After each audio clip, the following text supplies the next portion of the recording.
कोटि कोटि प्रणाम करता हूँ। आज हमारा जो विषय है वो सेरेब्रल अटेक्सिया, सेरेब्रोस्पाइनल अटेक्सिया जो रहता है उस पे है। तो इसमें अटेक्सिया जो शब्द है इसका क्या मतलब है ये हम लोग देखेंगे, और आयुर्वेद में किस तरह से संप्राप्ति बनाते हैं और किस से लक्षण देखते हैं और हम लोग को किस तरह से चिकित्सा करना चाहिए, क्योंकि इसका एलोपैथी में कोई भी इलाज नहीं है। वो लोग ऑक्यूपेशनल थेरेपी देते हैं, स्पीच थेरेपी देते हैं, लेकिन इस बीमारी का परमानेंट कोई भी इलाज आयुर्वेद एलोपैथी में नहीं है। एलोपैथी साइंस जो है वह सेरेब्रोस्पाइनल अटेक्सिया जो रहता है उसके 4 स्टेजेस मानता है। उसमें एक स्टेज रहता है कि रिवर्सिबल सेरेब्रोस्पाइनल अटेक्सिया, दूसरा रहता है रिवर्सिबल, मतलब एक होता है इरिवर्सिबल, एक रिवर्सिबल होता है, एक टेम्पररी होता है, एक परमानेंट होता है। ऐसे 4 तरह के बनते हैं। अब सबसे पहले हम लोग ये देखेंगे कि ये अटेक्सिया का मतलब क्या होता है, इसमें क्या क्या कंडीशन होते हैं वो हम लोग देखेंगे, और उसके बाद में आयुर्वेद के दृष्टिकोण से हम लोग किस तरह से मैनेज करते हैं और किस तरह से हम लोग सफल चिकित्सक बन सकते हैं। ये ऐसी बीमारी है जो आजकल बहुत ज़्यादा बढ़ रही है, बहुत ज़्यादा बढ़ रही है। तो फिर इस पे आयुर्वेद को तो आयुर्वेदिक चिकित्सक को तो बहुत ऐसा चांस है कि हम लोग ठीक कर सकते हैं। सबसे पहले हम लोग देखते हैं तो सेरेब्रल अटेक्सिया जो रहता है या सेरेब्रोस्पाइनल अटेक्सिया। मैं 2 शब्द बार बार बोल रहा हूँ। सेरेब्रल अटेक्सिया जो रहता है, अटेक्सिया का मतलब होता है कि loss of movements of muscles, और जितना भी कोऑर्डिनेशन होता है मसल्स का वो वीक हो जाता है। क्योंकि ना इसमें जो हम लोग जैसे हाथ उठा रहे हैं, हाथ ऐसे घुमा रहे हैं, इसमें क्या हो रहा है, ब्रेन से सिग्नल आ रहा है, ब्रेन से सिग्नल आ रहा है। अगर मुझे उंगली को मोड़ना है तो मैं ऐसे पूरा ऐसे ब्रेन से सिग्नल दे रहा हूँ, और ये सिंक्रोनाइज्ड मूवमेंट्स हो रहा है। मैं आप लोगों को सिंपल लैंग्वेज में बता रहा हूँ। सिंक्रोनाइज मतलब ब्रेन से सिग्नल जब आ रहे हैं ना तो वो नर्व्स जो है वो मसल्स को ऐसे मोड़ रहा है, फिर सिंक्रोनाइज्ड हो रहा है, एक साथ ये कोऑर्डिनेशन हो रहा है।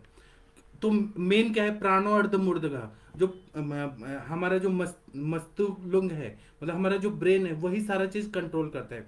फॉर एग्जाम्पल मैं एक एग्जाम्पल देके आप लोग को बताता हूँ। अभी जैसे कि महाराष्ट्र में उठापटक चल रहा है राजनीतिक, उसमें कैसा है कि उद्धव ठाकरे जी हैं, वह शिवसेना के प्रमुख हैं और वह मुख्यमंत्री भी हैं। लेकिन उसमें क्या हो गया है कि कुछ बागी विधायक जो हैं वो उनसे नाराज होके और भाग गए। और कहाँ भाग गए, तो गुवाहाटी में गए।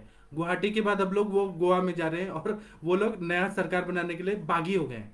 तो मतलब उद्धव जी का जो कंट्रोल था अपने सारे एमएलए पे, वह पूरी तरह से चला गया। अब वो अल्पमत में सरकार आ गई है, और उस पर अभी सुप्रीम कोर्ट में सुनवाई चल रही है कि फ्लोर टेस्ट करना है कि नहीं करना है।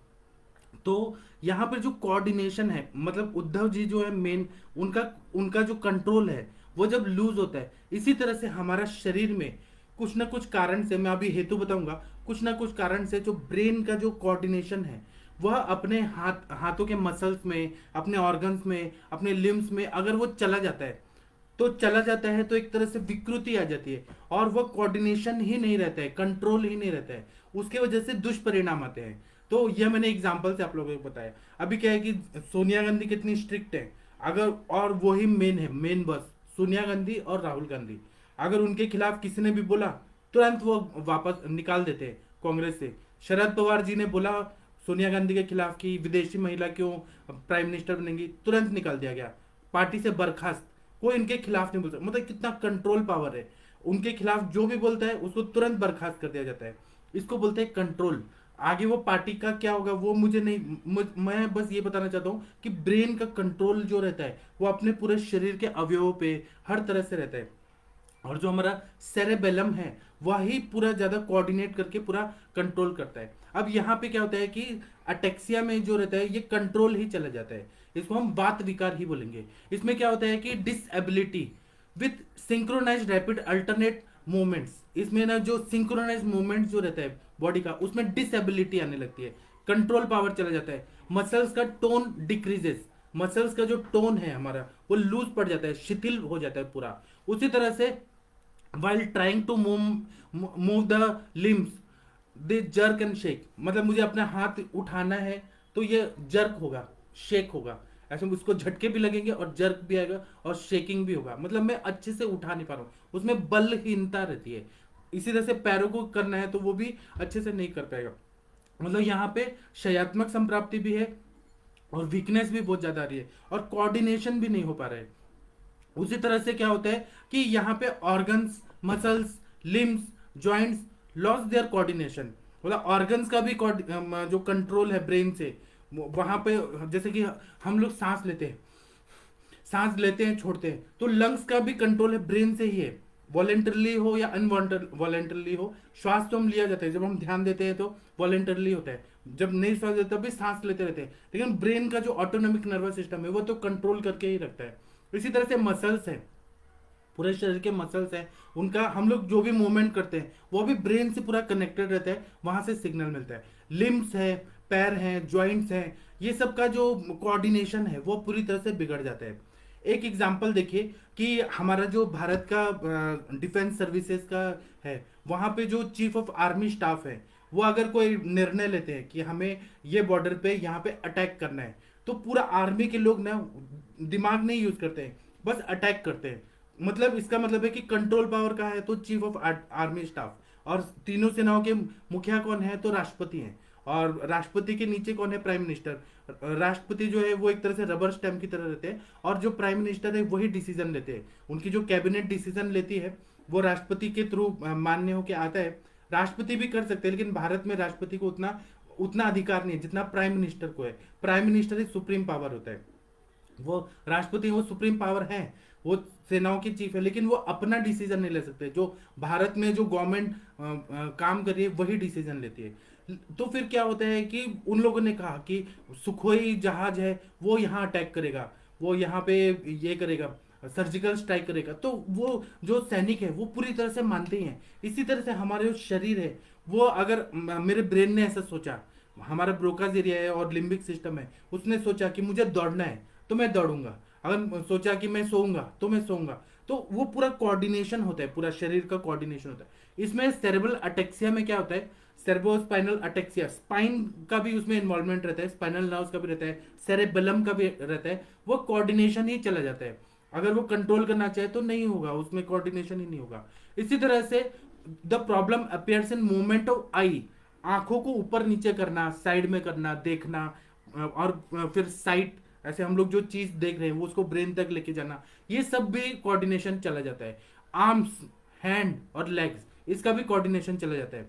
फिर उसी तरह से पुअर डिटर्मिनेशन ऑफ टाइमिंग, मुझे यहां से वहां तक जाना है, तो एक दिमाग में एक ये रहता है कि मुझे इतना देर में हम लोग जा सकते हैं। जैसे कि फॉर एग्जांपल सीढ़ी से उतरना है, ऊपर से नीचे हम लोग उतरते हैं, तो हम लोग एक ऐसे जजमेंट लेते हैं, कुछ क्विक डिसीजन होता है ब्रेन का कि जब हम पैर स्टेप नीचे रख रहे हैं तो ये इतना देर में ही होगा, फिर बॉडी को बैलेंस करके फिर हम आगे नीचे उतरते हैं, फिर नीचे उतरते हैं। तो ये जो है अटेक्सिया के पेशेंट रहते हैं ना, इसमें ये भी जो टाइमिंग है वह भी डिटर्मिनेशन नहीं होता, एकदम पेशेंट को समझ ही नहीं आता कितना देर में पैर उठाना है, कितना देर में क्या करना है, वह समझ ही नहीं आता। किसी ने कहा कि आप ये बॉल कैच करो, तो वो कैच ही नहीं कर पाएगा, इतना ज्यादा उसमें बात का क्षय हो जाता है, बहुत ज्यादा बात का क्षय होता है, और मतलब वो कोऑर्डिनेट ही नहीं हो पाता है।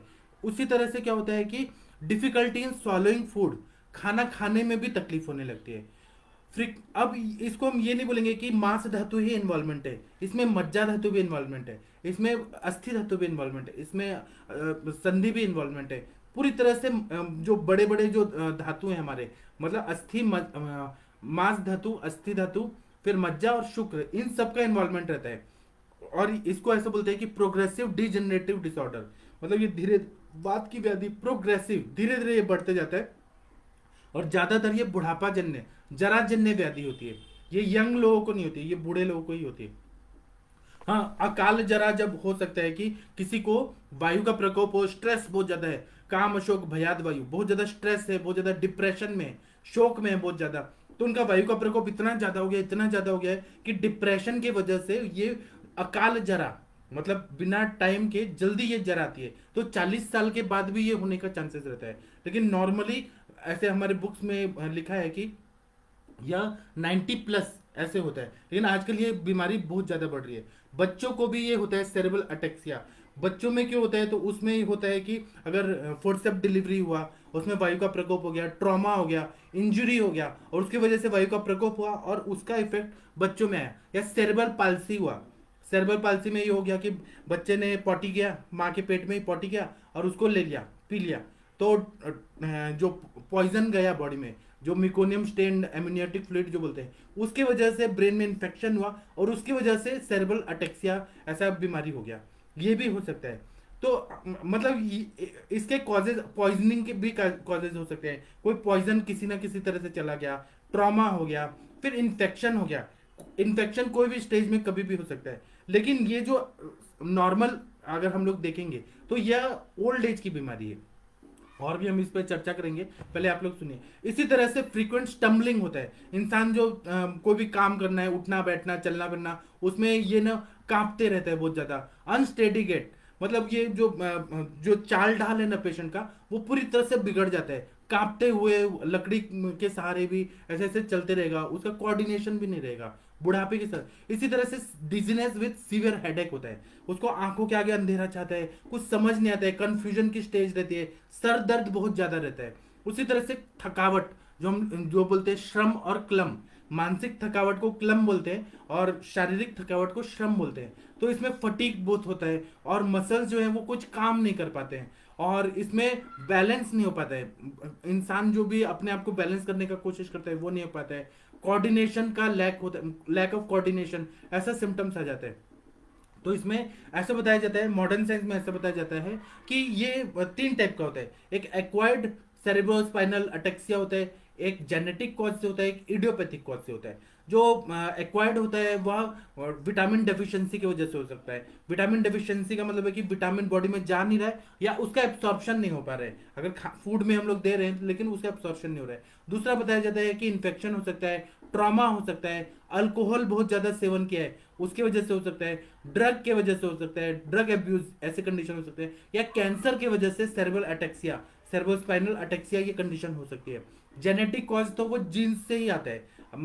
हमारे जीन्स में किसी को है तो ये जीन जेनेटिक कॉज हो सकता है। और एलोपैथी साइंस इडियोपैथिक, जिसका कॉज नहीं मालूम है लेकिन वो बीमारी दिखती है, वो लोग ये बता देते हैं इडियोपैथिक कॉजेज।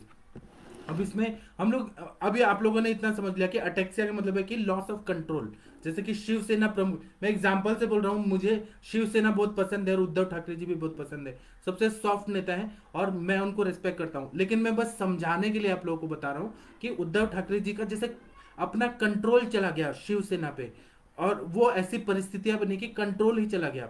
एक तरह से दुर्बल राजा जो बोलते हैं कि उनका कंट्रोल नहीं है अपने, वो लोग मानते हैं इनको, सारे एमएलए शिवसेना प्रमुख को मानते हैं, लेकिन उनका बस ये कहना है कि आप पूरा कंट्रोल तो एनसीपी को दे दिया आपने, और हमारे काम नहीं हो पा रहे हैं, हमको निधि जो पैसा मिलना चाहिए अपने क्षेत्र में काम करने का नहीं मान रहे, तो आप एनसीपी को छोड़ के और आप बीजेपी के साथ जुड़ जाए। वो राजनीतिक उठापटक हो रहा है। बस मैं ये कहना चाहता हूँ, ये समझाने के लिए मैं आप लोगों को बता रहा हूँ, इजी लैंग्वेज में समझ आना चाहिए कि ब्रेन का जो कोऑर्डिनेशन है वह पूरी तरह से हैम्पर हो जाता है, ब्रेन का जो कंट्रोल है वह कम हो जाता है। इसका कॉज क्या होता है, तो हेड इंजरी होता है, चोट लग गया उसकी वजह से ये सेरेब्रोस्पाइनल अटेक्सिया हो सकता है। मस्तिष्क क्षय, इसको ऐसे बोल सकते हैं, मस्तिष्क क्षय ही नहीं बोलेंगे, मस्तिष्क क्षय तो सेरेब्रल एट्रोफी बोलेंगे, वो उसमें ब्रेन सूखने लगता है। यहाँ पर क्या होता है, नर्व्स मसल्स इन सब का कोऑर्डिनेशन ही दूर होने लगता है, और यह किस तरह से होता है वो मैं आगे बताऊंगा। फिर सेरेब्रल पाल्सी जो रहता है, ब्रेन का पैरालिसिस एक तरह से, वह एक कॉज हो सकता है। स्ट्रोक अगर हो गया उसके वजह से हो सकता है, इन्फेक्शन की वजह से हो सकता है। फिर ऑटो इम्यून डिजीजेस जो रहती हैं, बहुत सारे ऑटो इम्यून डिजीजेस, जैसे एसएलई डिजीज हो गया, रोमेटॉइड अर्थराइटिस हो गया, फिर बहुत सारे डिजीजेस हैं ऑटो इम्यून, जैसे कि मल्टीपल स्क्लेरोसिस हो गया, फिर उसके बाद में पार्किंसन डिजीज हो गया, फिर अल्जाइमर्स डिजीज हो गया, फिर ऐसे बहुत सारे डिजीजेज हैं जो ऑटो इम्यून डिजीज है, वो अपने ही सेल खुद को ही मारते हैं और उसका इलाज नहीं है, एलोपैथी साइंस में उसका इलाज नहीं है, वो लोग मैनेज करके बस रख सकते हैं। या फिर माइस्थेनिया ग्रेवियस हो गया, या फिर डीमालिनेटिंग डिजीज हो गया। ये जो ऐसी बीमारियां रहती है ना जो ब्रेन रिलेटेड, नर्व रिलेटेड रहती है, वह सब कॉजेज हो सकते हैं जिसकी वजह से सेरेब्रल अटेक्सिया, अटेक्सिया का मतलब ये नहीं कि पार्किंसन में आप जोड़ देंगे या इसको अल्जाइमर्स में जोड़ देंगे। अटेक्सिया का मतलब है कि loss of control on muscles, organs और नर्व्स, सभी पे कंट्रोल चला जाना, पूरी तरह से कंट्रोल चला जाना। उसी तरह से इसमें पैरानियोप्लास्टिक सिंड्रोम करके एक आता है, जिसमें लंग्स में, ब्रेस्ट में, ओवरीज में, लिम्फ में अलग अलग तरह के ट्यूमर्स आ जाते हैं। पैरानियोप्लास्टिक सिंड्रोम ऐसा जो बोलते हैं, जो कैंसरस होता है और वो सब जगह वो फैलते जाता है, या टॉक्सिक रिएक्शंस होते हैं बॉडी में।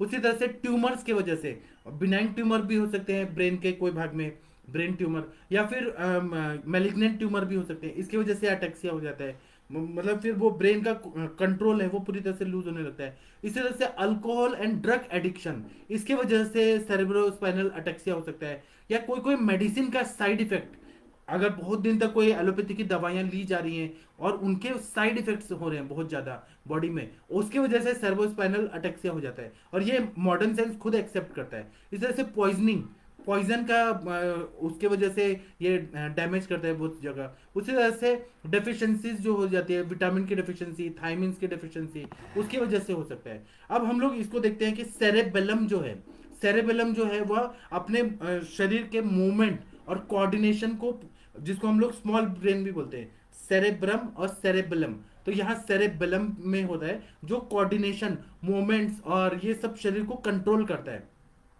और वो हमारे ऑर्गन्स को भी पूरी तरह से कंट्रोल करता है। शिवसेना प्रमुख है, उनका कार्य क्या है कि वो शिवसेना के प्रमुख भी हैं, मुख्यमंत्री भी हैं। तो सेरेबेलम जो है वो पूरा मूवमेंट को कंट्रोल करता है। उसी तरह से सिग्नल जो है वो पहले सेरेब्रम से सेरेबेलम में आता है, सेरेबेलम से वो पेरिफेरल नर्व से जाता है, और उसके थ्रू फिर वो नहीं मतलब फिर वो स्पाइनल कॉर्ड में जाता है, स्पाइनल कॉर्ड से पेरिफेरल नर्व तक जाता है। और ये जो सिग्नल जा रहे हैं ये एक तरह से इलेक्ट्रिक सिग्नल्स रहते हैं, और यही इलेक्ट्रिक सिग्नल्स हैम्पर हो जाते हैं, जितना इंटेंसिटी में जाना चाहिए वो नहीं होते हैं, इसलिए कंट्रोल पूरी तरह से चला जाता है। इसी तरह से पेरिफेरल स्टिमुलेशन जब मिलता है पेरिफेरल नर्व से, तो उससे क्या होता है कि मसल्स का कोऑर्डिनेशन होता है। ब्रेन से आया, ब्रेन से सेरेबेलम में आया, सेरेबेलम तो मेन है जो पूरा कंट्रोल करता है। सेरेबेलम को राष्ट्रपति समझिए, और सेना प्रमुख मतलब सेरेबेलम, वो पूरे सेनाओं को कंट्रोल करता है। वहां से फिर जाता है तो वो स्पाइनल कॉर्ड में जाता है, स्पाइनल नर्व की तरफ से जाता है, और फिर पेरिफेरल नर्व तक जाता है, फिर पेरिफेरल नर्व से इलेक्ट्रिक सिग्नल जाता है, मसल्स पे जाता है, ऑर्गन्स में जाता है, और उसमें भी हम लोग क्रैनियल नर्व्स देखते हैं, वो अलग अलग काम करते हैं। फिर स्पाइनल नर्व्स देखते हैं, पेरिफेरल नर्व्स, ये सारा चीज पूरी तरह से बिगड़ जाता है। और फिर क्या होता है कि ये सारी कंडीशन रहती है ना, तो पेशेंट हमारे पास आते हैं कि और वो लोग क्या एलोपैथी में क्या करते हैं, ऑक्यूपेशनल थेरेपी करते हैं, स्पीच थेरेपी करते हैं, फिजियोथेरेपी करते हैं, और फिर उसके बाद में बोलते हैं कि हम कर रहे हैं, लेकिन कभी कभी रिवर्सिबल होता है कि वो पेशेंट ठीक हो जाता है, कभी कभी इरिवर्सिबल होता है कि पेशेंट नहीं ठीक होता है, कभी कभी टेम्पररी रहता है कि कुछ टाइम तक रहेगा, फिर उसके बाद में अपने आप बॉडी रिकवर कर लेती है, स्टेरॉइड्स वगैरह दे के वो रिकवर होती है। कभी कभी परमानेंट रहता है, जो परमानेंट रहता है उसका वो लोग बोलते हैं कि हम कुछ नहीं कर सकते हैं, इसका इलाज नहीं है, और केवल फिजियोथेरेपी वगैरह करेंगे, हम विटामिन देंगे, ये देंगे, वो देंगे, लेकिन उसका इलाज नहीं है। अब आयुर्वेद की तरफ हम जब आते हैं, तो आयुर्वेद में हम लोग क्या करते हैं, इसको वात विकार बोलते हैं। और हम लोग मस्तिष्क रोगाधिकार में जब हम लोग जाते हैं, तो मस्तिष्क रोगाधिकार में क्या बताए, तो मस्तिष्क रोगाधिकार में हम लोग आयुर्वेद के हिसाब से जब हम लोग संप्राप्ति देखते हैं, तो कभी कभी क्या होता है कि ज्वर हुआ रहता है, पेशेंट को बुखार हुआ रहता है, और एलोपैथी की दवाइयों से सप्रेस करके वह आम जो है वह जाके मस्तिष्क में जाके और फिर ये प्रॉब्लम कर देता है। मतलब जीर्ण ज्वर या विषम ज्वर या पुनरावर्तक ज्वर या सन्निपातक ज्वर, ये हिस्ट्री मिलता है। या फिर पेशेंट को जो कीटक विषजन्य ज्वर, जैसे कि मलेरिया का फीवर का कॉम्प्लिकेशन के रूप में उधर चला गया, विषजन्य ज्वर जो बोलेंगे।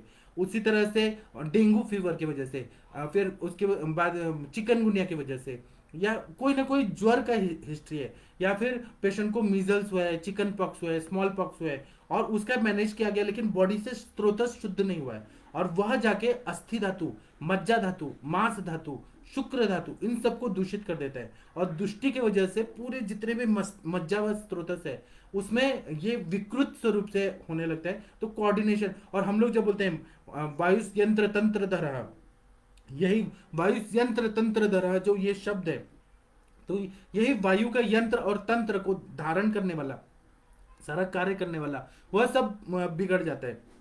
तो हम लोग आयुर्वेद की दृष्टि से देखते हैं तो प्राण वायु जो रहता है, प्राण वायु का कार्य क्या रहता है कि सारी इंद्रियों का, कर्मेंद्रिय ज्ञानेंद्रियों को कंट्रोल करना, ये हम लोगों ने प्राण, तो यहाँ पर हम लोग आयुर्वेद की दृष्टि से देखें तो प्राण वायु की ही विकृति दिखती है। इसीलिए चिकित्सा में हम लोग इसमें नस से चिकित्सा देते हैं, चिकित्सा में यही रहता है, शोधन और शमन रहता है। तो जब हम लोग देखते हैं बहुदोषावस्था है और वहां पे वात पित्त का इम्बैलेंस है, और जब पेशेंट को जरूरत है कि वहां पे बहुदोष है, पित्त बढ़ा हुआ है, कफ बढ़ा हुआ है, तो हम लोग शोधन और मृदु देते हैं। इसमें ये भी नहीं बहुत स्ट्रांग वाला नहीं देते, मृदु अनुलोमन देते हैं, दीपन पाचन करते हैं, आम का पाचन करते हैं, और साथ में हम लोग नस्य का प्रयोग करते हैं। नस्य में हम लोग संज्ञा स्थापन गण के द्रव्य देते हैं, संज्ञा स्थापन गण के द्रव्यों का नस्य। उसी तरह से यहाँ पे बृहण नस्य, शमन नस्य, स्नेहिक नस्य, इन सब का प्रयोग करते हैं, तो ये पेशेंट ठीक हो जाते हैं। इनको ठीक होने में किसी किसी को 3 महीना लगता है, किसी को 9 महीना लगता है, किसी को 1.5 साल लगता है, लेकिन ये पेशेंट धीरे धीरे रिकवर हो जाते हैं। और इसमें हम लोग क्या करते हैं, क्या क्या दवाइयां हम लोग देते हैं जिससे फायदा होता है, चिकित्सा जानना बहुत जरूरी है।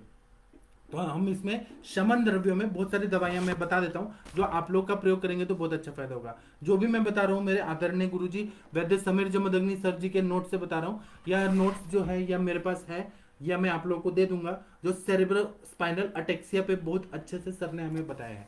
तो मैं और भी नोट से बता रहा हूँ, इसमें हम लोग क्या क्या दे सकते हैं जो जिससे फायदा होगा। मैं दवाइयां बहुत सारी बताऊंगा, हर पेशेंट अलग होता है, प्रकृति, सत्व, सात्म्य, फिर हम लोग जो देखते हैं दुष्यम देशम कालम प्रकृति अनलम वयः, वह सब देख के और तब चिकित्सा करना चाहिए। लेकिन एक मैं गाइडलाइन दे रहा हूँ कि इससे हम लोग ये सारे बात विकारों का और मस्तिष्क में जो भी व्याधि हो उसमें हम लोग क्या दे सकते हैं। तो इसमें हम लोग वरण आदि कषायम दे सकते हैं, रासना शुंठी आदि कषायम दे सकते हैं, फिर मुस्तादि मर्म कषायम दे सकते हैं, फिर भद्रादि अरगवत कषाय दे सकते हैं, फिर उसी तरह से माश बलादि कषाय दे सकते हैं। इससे वायु का शमन होता है, पेशेंट को बहुत फायदा होता है। इसी तरह से प्रसारण्यादि शीर कषाय दे सकते हैं, अश्वगंधा शीर कषाय दे सकते हैं। उसी तरह से महायोगराज गुगुल दे सकते हैं, त्रयोदशांग गुगुल दे सकते हैं, आभा गुगुल दे सकते हैं, योगराज गुगुल दे सकते हैं, या रासना गुगुल दे सकते हैं। या फिर हम लोग बस्ती अगर देखें तो हम लोग इसमें धनवंतर तेल का बस्ती, और पूरा हम राजयापन बस्ती, राजयापन बस्ती का बहुत अच्छा रिजल्ट आता है। उसी तरह से माधु तैलिक बस्ती का बहुत अच्छा रिजल्ट आता है। और जो नॉर्मली मुस्तादी यापन बस्ती, स्थिरादी यापन बस्ती, बलादी यापन बस्ती, उसका प्रयोग करने से बहुत अच्छा फायदा होता है। फिर गंध तेल, फिर महास्नेह का प्रयोग कर सकते हैं, महा प्रसारण्य आदि तेल का प्रयोग कर सकते हैं। फिर आसवरिष्ट में अश्वगंधारिष्ट, बलारिष्ट, दशमूलारिष्ट, इन सब का प्रयोग कर सकते हैं। कभी कभी हमें लेप लगाना पड़ता है तो नेग्रोदादि चूर्ण का लेप लगाते हैं। फिर कोट्टम चुक्की आदि चूर्ण का प्रयोग करते हैं। फिर जो हमारे पेशेंट के हिसाब से जो जरूरी है, अगर पेशेंट मेदस्वी है, मोटापा है, तो हम लोग कोलकुलत्थ आदि चूर्ण का उद्वर्तन वगैरह करेंगे, लेप वगैरह लगाएंगे। उसी तरह से दशमूल का शीर का धारा का देते हैं, शीर की धारा देते हैं। या फिर कपि कच्चू शीर धारा का प्रयोग करते हैं। अश्वगंधा शीर धारा का प्रयोग, मतलब दूध में पका के शीर पाक बना के उसकी धारा देते हैं। उसी तरह से बला शीर धारा देते हैं। फिर अजामास रस का फिर उसकी धारा देते हैं। या फिर हम लोग तेल धारा अगर दें, तेल धारा जैसे सिद्ध तेलों का प्रयोग करें, जैसे दशमूल सिद्ध तेल का प्रयोग करते हैं, शीर बला तेल, या फिर शुद्ध बला तेल, या चंदन बला लाक्षादी तेल, इसकी तेल धारा पूरे बॉडी में। आप लोगों ने देखा होगा साउथ इंडिया में लोग ऐसे धारा करते हैं और मसाज करते जाते हैं, उस तरह से करने से। फिर कपि कच्छू सिद्ध तेल का प्रयोग कर सकते हैं। जो भी बृहणीय गण के और प्रीणन करने वाले जो द्रव्य हैं उनका हम लोग तेल का सिद्ध किया हुआ तेल का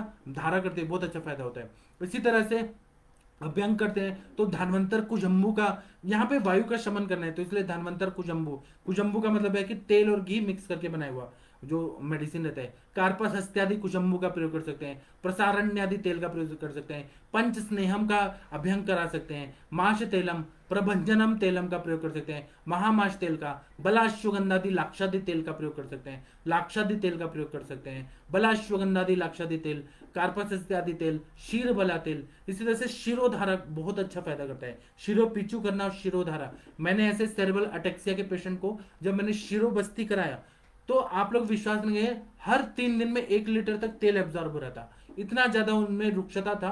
और जितना वो तेल एब्जॉर्ब हो रहा था हर 3 दिन में 1 लीटर, इतना सोचिए इतना हुआ। और पेशेंट को पूरा ऐसे बस्ती वाला वो भाग बांध के, शिरो बस्ती वाला, और पूरा तेल डाल देते थे 1 लीटर तक। उसमें मैंने जो किया था वो चंदन वाला लाक्षादी तेल का किया था। 3 दिन में पूरा एब्जॉर्ब हो जाता था, पूरा ब्रेन ऐसे ऐसे सक कर रहा था, ऐसा लग रहा था। और रोज का मैं 45 मिनट मिनिमम, मैक्सिमम 1 घंटा तक रखता था। तो मेरे पेशेंट को इतना अच्छा फायदा हुआ, उससे पूरा स्नेहन होते गया, उससे कोऑर्डिनेशन। और इंटरनल दवाई में मैंने अपने प्रैक्टिस में पंचामृत लौह गुगुल, फिर बृहत व चिंतामणि रस, त्रैलोक्य चिंतामणि रस, फिर कभी कभी ज्वर का इतिहास मिला तो जय मंगल रस, सिद्ध मकर ध्वज, स्वर्ण मालिनी वसंत, फिर बाकी दीपन पाचन के लिए आरोग्यवर्धिनी वटी, फिर उसके बाद में कभी ग्रहणी की दृष्टि मिली या पित्त धरा कला से मज्जा धरा कला, तो कभी कभी परपटी कल्प देना पड़ा, स्वर्ण परपटी, लौह परपटी, रस परपटी, पंचामृत परपटी, ऐसे परपटी कल्प देना पड़ा। कभी कभी ये सेरेब्रल अटेक्सिया का कारण मिला कि किसी को ना लूज मोशन की बीमारी है, बहुत ज्यादा क्रॉनिक प्रवाहिका जैसे सिम्टम है और स्ट्रेस है और उसकी वजह से सेरेब्रल अटेक्सिया है, तो प्रवाहिका के लिए मैंने पिच्छा बस्ती का प्रयोग किया। जैसे कंडीशन मिला स्वतंत्र व्याधि परतंत्र व्याधि देख के और फिर मैंने किया। और कभी कभी मैंने नरसिंह रसायन दिया, दीपन पाचन करके नरसिंह रसायन, विदार्यादि रसायन, कुष्मांड रसायन, ये जो ब्रीहन करने वाले द्रव्य है ना, शतावरी कल्प का प्रयोग किया, शतावरी घृत का प्रयोग किया, अश्वगंधा घृत का प्रयोग किया। ऐसे जब मैं करते गया ना, पेशेंट को इतना अच्छा फायदा हुआ और वो मुझे कभी कभी 3-4 महीने में ठीक हो गए। तो मैंने ऐसा समझ लिया कि ये रिवर्सिबल था और ये जल्दी ठीक हो गया। किसी किसी को बहुत ज्यादा असाध्यावस्था में था तो उनको मुझे 1.5 साल तक और बस्ती भी देना मैंने 101 आवर्ती वाला जो शीरबला तेल है उस पर मुझे कुछ ज्यादा ही विश्वास है, उसका मैंने बस्ती दिया। और फिर जब बृहण होने लगा, पेशेंट का वेट भी बढ़ने लगा, तो बहुत अच्छा फायदा हो गया। और रसायन से तो पेशेंट पूरी तरह से ठीक हो जाते हैं। इसमें हम लोग ब्रह्म रसायन का प्रयोग ब्रह्म मुहूर्त में जो प्राण वायु का टाइम रहता है उसमें करना है। और शीरबला तेल, फिर ज्योतिषमती तेल, संज्ञा स्थापन गण के तेलों से अभ्यंग भी किया ना, तो इससे बहुत ज्यादा संज्ञा आ जाती है, बहुत अच्छा फायदा होता है।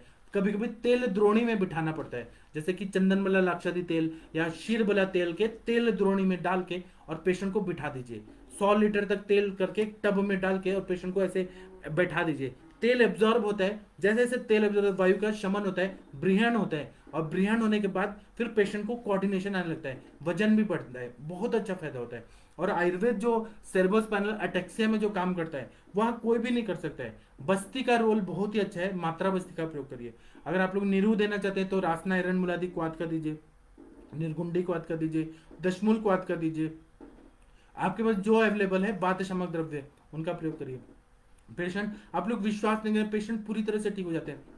मस्तिष्क पे काम करने वाले जो द्रव्य हैं वो पंचामृत लौह गुगुल अच्छा है, फिर रौप्य भस्म का प्रयोग अच्छा है, स्वर्ण भस्म का प्रयोग बहुत अच्छा है, वह मस्तिष्क को, और अब्रक भस्म, सहस्त्रपुटी अब्रक भस्म का भी मैंने प्रयोग किया, तो सेरेब्रोस्पाइनल अटेक्सिया में बहुत अच्छा फायदा हुआ। उसी तरह से स्वर्ण तो ब्राह्मी वटी, और जब बहुत ज्यादा डिप्रेशन था तो मानस मित्र गुटिका, महाकल्याणकृत, ब्राह्मी प्राश, फिर महापंचगव्य घृत, जैसे जैसे कंडीशन मिला, कभी उन्माद और अपस्मार के पेशेंट मिले तो उनकी चिकित्सा करते गया। ऐसे जो जो चिकित्सा जैसे जैसे मिलता गया वैसे वैसे चिकित्सा किया। लेकिन ये बात है कि हर समय ये सोचना चाहिए कि हमें जंग जीतना है।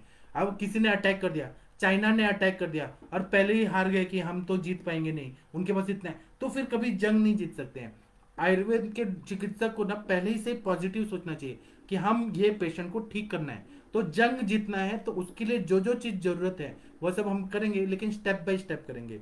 कार को स्टार्ट करने के लिए हम लोग क्या करते हैं, पहले बटन दबाते हैं या की को ऐसे घुमाते हैं, गाड़ी को स्टार्ट करते हैं, और उसके बाद में क्लच दबा के ब्रेक दबा के पहले गाड़ी को फर्स्ट गियर में लेते हैं, फिर गाड़ी को स्टार्ट करते हैं एक्सीलरेटर से, गाड़ी आगे चलने लगती है। उसके बाद में गाड़ी आगे चलने लगी, फिर क्लच और ब्रेक दबा के सेकंड गियर लेते हैं, फिर उसके बाद में गाड़ी और फास्ट करते हैं एक्सीलरेटर से, फिर बढ़ा के फिर उसको और आगे बढ़ाते। ये जो स्टेप है हमारा ऐसे ही चिकित्सा होना चाहिए। दीपन पाचन अनुलोमन, कोई भी कंडीशन में पहले दीपन करना है, पाचन करना है, अनुलोमन करना है, फिर उसके बाद स्टेप बाय स्टेप। और जितना घृत पान करेंगे दीपन पाचन के बाद, मैं अपने पेशेंट को 100 ml गाय का घी देता हूँ, नॉर्मली अच्छे स्नेहपान करता हूँ, या फिर ब्राह्मी घृत देता हूँ, महापंचगव्य, महाकल्याण घृत, ऐसे घृत जितना देते जाते हैं, स्नेहन होते जाता है, उतना बल मिलते जाता है। स्नेहन का इतना ज्यादा फायदा होता है, वो वातवाहिनी नाड़ियों को पूरी तरह से रिजुवनेट कर देता है, नया नया ताकत आता है, और स्वर्ण कल्प जो है वो पेशेंट को ठीक कर देता है, और पेशेंट सच में ठीक हो जाते हैं। अगर गरीब पेशेंट है तो कोई बात नहीं, उनको आप थोड़ा कंसेशन देके करिए, लेकिन आप पेशेंट को ठीक करने का कोशिश करिए। जब जज्बा अच्छा हो, पॉजिटिव सोच के करेंगे, तो आपके पेशेंट 100% ठीक होने वाले हैं। और अगर आप पहले से सोचेंगे कि सेरेब्रोस्पाइनल अटेक्सिया, हैरिसन की बुक खोली और उसमें बताया कि ये है वो है, और आप घबरा गए, तो ऐसे नहीं होगा। आपको संप्राप्ति आयुर्वेद की ही लगानी पड़ेगी। कोई भी व्याधि हो, सारा सिम्टम्स आप लिख लीजिए, फिर उसको सोचिए कि ये वात का कौन सा गुण बढ़ा हुआ है, पित्त का कौन सा बढ़ा है, कफ का कौन सा बढ़ा है, पेशेंट को देखिए, उसके साथ मैच करिए, फिर कौन कौन से द्रव्य काम कर सकते हैं वो सब करिए। अगर आपको इसमें कुछ सहायता चाहिए तो मैं आप लोगों को जरूर सहायता करने के लिए तैयार हूँ। क्योंकि मैंने ऐसे पेशेंट ठीक है, मैं वो बातें वो बीमारी वो पढ़ाता ही नहीं हूँ जो मैंने नहीं ठीक है, जो मैंने किया है, जिस पे मुझे कॉन्फिडेंस है, वही मैं आपको यहाँ पढ़ाने के लिए आता हूँ। केवल हवा में बात करने के लिए नहीं। मैंने पेशेंट ठीक किए हैं, इसलिए मैं चाहता हूँ कि आप लोग भी ठीक करिए, आपके हाथ से भी पेशेंट ठीक होने चाहिए। ठीक है। तो अभी मैं अपना लेक्चर समाप्त करता हूँ। आप लोग के जो भी प्रश्न है वो कृपया यहाँ पे लिख दीजिए, और आप लोग सेर्बोस्पाइनल अटेक्सिया, सेर्बल अटेक्सिया, ऐसे पेशेंट ठीक करिए, बहुत मजा आएगा, बहुत मजा आएगा। डॉक्टर कैलाश चावला जी नमस्ते प्रणाम आपको।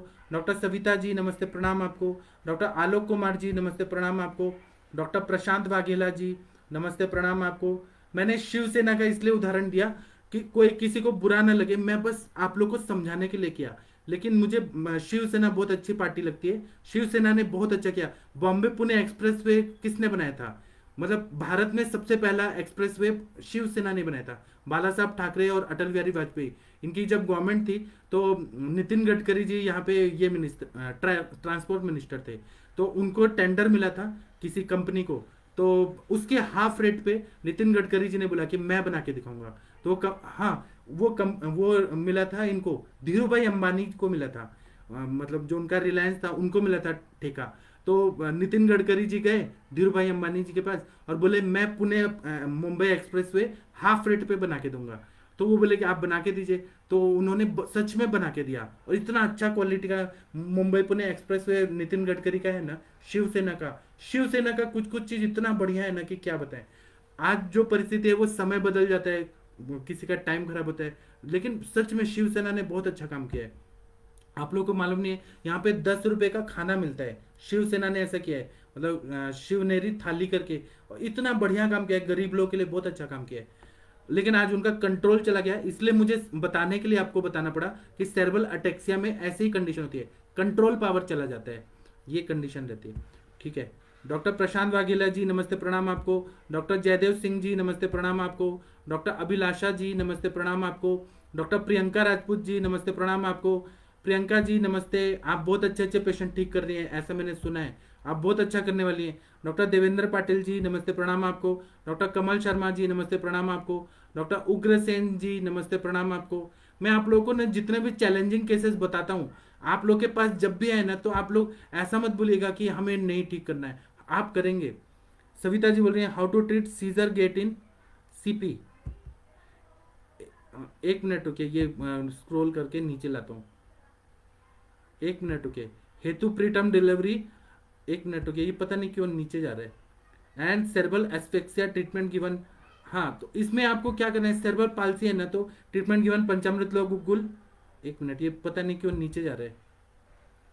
ब्राह्मी गृह स्वर्ण ब्राह्मी वटी कल्याणक ले सालिशिष्टिक पिंड श्वेत बला सुगंधादि तेल मात्रा बस्ती, बहुत अच्छा है। आप ये थोड़ा मुझे केस मेरे पर्सनल व्हाट्सएप पे भेज दीजिए, तो मुझे थोड़ा समझना पड़ेगा कि इसमें और क्या दे, तो और क्योंकि ट्रीटमेंट तो आपका सही है, इसको और अच्छा करना है, तो आपको मुझे थोड़ा केस के बारे में और डिटेल भेजना पड़ेगा, रिपोर्ट, मैं आपको और अच्छे से गाइड कर पाऊंगा। डॉक्टर श्वेता मैम नमस्ते प्रणाम आपको। डॉक्टर चिराग त्यागी जी नमस्ते प्रणाम आपको। Doctor Kamal Sharma ji thank you. Doctor Shankar ji नमस्ते प्रणाम आपको। देखिए यहाँ पर शंकर जी, राम जी, लक्ष्मण जी, लवकुश जी, सब लोग आते हैं। डॉक्टर श्रुति निगम, श्रुति मैम तो कितना अच्छी मैम है, सबसे अच्छी डॉक्टर है। डॉक्टर वर्षा पटेल जी नमस्ते प्रणाम आपको। डॉक्टर सुवर्णा जी नमस्ते प्रणाम आपको। डॉक्टर मनोज जी नमस्ते प्रणाम आपको। सबके सब भारत के सर्वश्रेष्ठ चिकित्सक हैं। मैं आप लोगों को पर्सनली नहीं जानता, लेकिन आप लोग जो यहाँ पे बात विचार रखते हैं, बहुत अच्छा लगता है। आप लोग बहुत श्रेष्ठ चिकित्सक, सब इंटेलिजेंट लोग हैं आप लोग, सबके सब। डॉक्टर मनोज कुमार जी नमस्ते प्रणाम आपको। डॉक्टर मनोज जी, दो मनोज जी हैं, डॉक्टर मनोज जी हिमाचल प्रदेश के हैं। डॉक्टर टिंकल यादव जी नमस्ते प्रणाम आपको। डॉक्टर रिचा दुबे जी नमस्ते प्रणाम आपको। वैद्य महेश जी नमस्ते प्रणाम आपको। सबके सब श्रेष्ठ चिकित्सक हैं। आप लोगों को कोई भी प्रैक्टिकली कोई डिफिकल्टी आती है प्रैक्टिस में, तो आप लोग मुझे मैसेज करिए, मैं अपना नंबर देता हूँ। आप लोग को मतलब पेशेंट को ठीक करना है मतलब करना है। और डॉक्टर कुलभ सिंह राजपूत जी नमस्ते प्रणाम आपको। डॉक्टर मिनल जी नमस्ते प्रणाम आपको। आप लोग ना सारे पेशेंट ठीक करने का आप कम से कम ट्राई तो करिए। कभी कभी हमें हेतु समझ आ जाता है, कभी लक्षण समझ आता है, और कभी कभी सब चीज समझ आता है। आप ट्राई बस करते रहिए। डॉक्टर जगजीत मोगा जी नमस्ते प्रणाम आपको। डॉक्टर ज्योत्सना जी नमस्ते प्रणाम आपको। अभी ना 8:15 इंटरेक्टिव सेशन होगा, तो उसमें आप सब लोग आइए। और अभी ये जून महीना समाप्त हो रहा है, तो हम लोग को जुलाई महीना में नया व्हाट्सएप ग्रुप बनाना है। जो लोग व्हाट्सएप ग्रुप ज्वाइन करना है, क्योंकि मैं ना आज से नोट्स देने वाला हूँ, पीडीएफ नोट्स आएगा, अलग अलग नोट्स पीडीएफ में आज से दूंगा। तो आप लोग अगर जानना चाहते हैं ये जो मैंने पढ़ाया, ये सब के नोट चाहिए, तो आप लोग को जुलाई का व्हाट्सएप ग्रुप ज्वाइन करना पड़ेगा, क्योंकि आज से मैं दूंगा। और आप लोग को भी आना चाहिए ना ये सब चीज़, केवल मेरे पास ये सब रहेगा तो कैसे होगा। आप लोग भी श्रेष्ठ चिकित्सक हैं, आप लोग के पास भी सब ये स्टडी मटेरियल रहना चाहिए, कब किस तरह का कैसा पेशेंट आ जाए हमें मालूम नहीं है। तो इसीलिए मैं आप लोगों से शेयर करूंगा, लेकिन उसका एक जरिया है कि केवल व्हाट्सएप ग्रुप के थ्रू ही दिया जा सकता है, या आप मुझे मेल आईडी दीजिए, मेल के थ्रू मैं भेज दूंगा। अभी मैं अपना नंबर देता हूँ, आप लोग को कोई भी डिफिकल्टी हो तो मुझे कॉल करिए, लेकिन सुबह के टाइम करिए, शाम के टाइम नहीं। तो मैं अभी का लेक्चर समाप्त करता हूँ, 8:15 फिर मिलेंगे। प्रणाम, कोटि कोटि प्रणाम।